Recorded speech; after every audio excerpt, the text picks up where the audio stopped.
Hello, good morning, guys, and I tell you about the post of phase 13.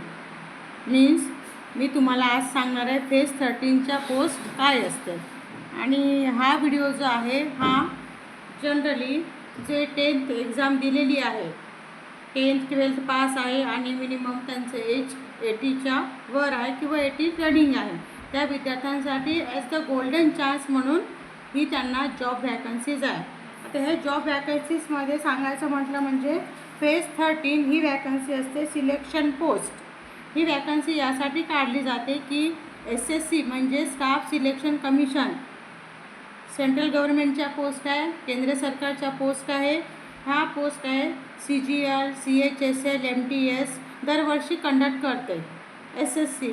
पण काही कारणास्तव ज्या vacancies भरल्या जात नाही, फिलअप होत नाही, त्यासाठी एक पहिली पोस्ट निघते, त्याला म्हटलं जाते आपलं फेज 30. तर फेज 30मध्ये 10th पास जर असेल कॅन्डिडेट, त्यांची सॅलरी असते अप टू 30,000.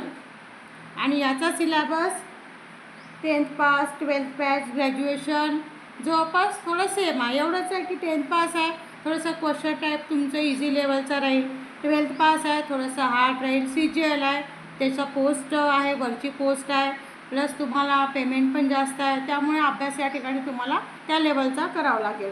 बट जो सिलेबस आहे तो मिनिमम सेम आहे. दुसरी पोस्ट आहे 12th पास, त्याची सॅलरी आहे अप टू 45,000. आणि तिसरी पोस्ट आहे ग्रॅज्युएशन, ज्याला आपण CGL म्हणतो, परंतु CGL जी आहे ती कंडक्ट होते जनरली ऑक्टोबर-नोव्हेंबर, म्हणजे वेळ आता 6-7 महिन्याच्या आधी तुम्हाला एक गोल्डन चान्स आहे हा सिलेक्शन पोस्टचा.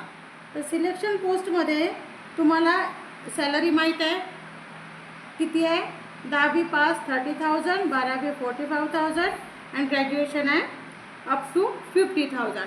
आणि सर्वात महत्त्वाचं म्हणजे यामध्ये एकच एक्झाम असते Tier 1, ज्याला तुम्ही प्रिलिम्स म्हणून म्हणता. बाकी तुम्ही CHSL, MTS आणि बायदेवी CGL जर घेतलं तर तुम्हाला त्यामध्ये काय आहे की 2 एक्झाम द्यावं लागते. पण यामध्ये तसं काहीच नाही, फक्त एक एक्झाम द्या आणि जूनमध्ये ही एक्झाम कंडक्ट होणार आहे.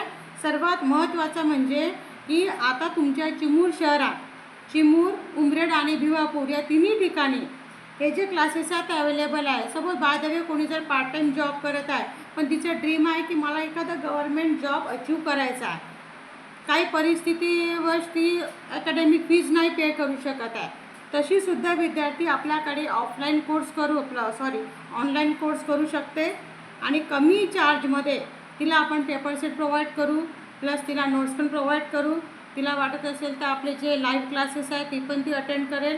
एवढ्या सर्व फॅसिलिटीज तिला आपल्यातर्फे दिल्या जाईल.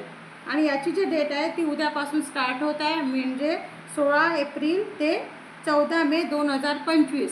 परंतु आता पुष्कळ विद्यार्थी हे चुकी करतात की चला बस 14 मे आहे तर मी 12 तारखेला मे महिन्यात फॉर्म भरेल किंवा 10 तारखेला फॉर्म भरेल.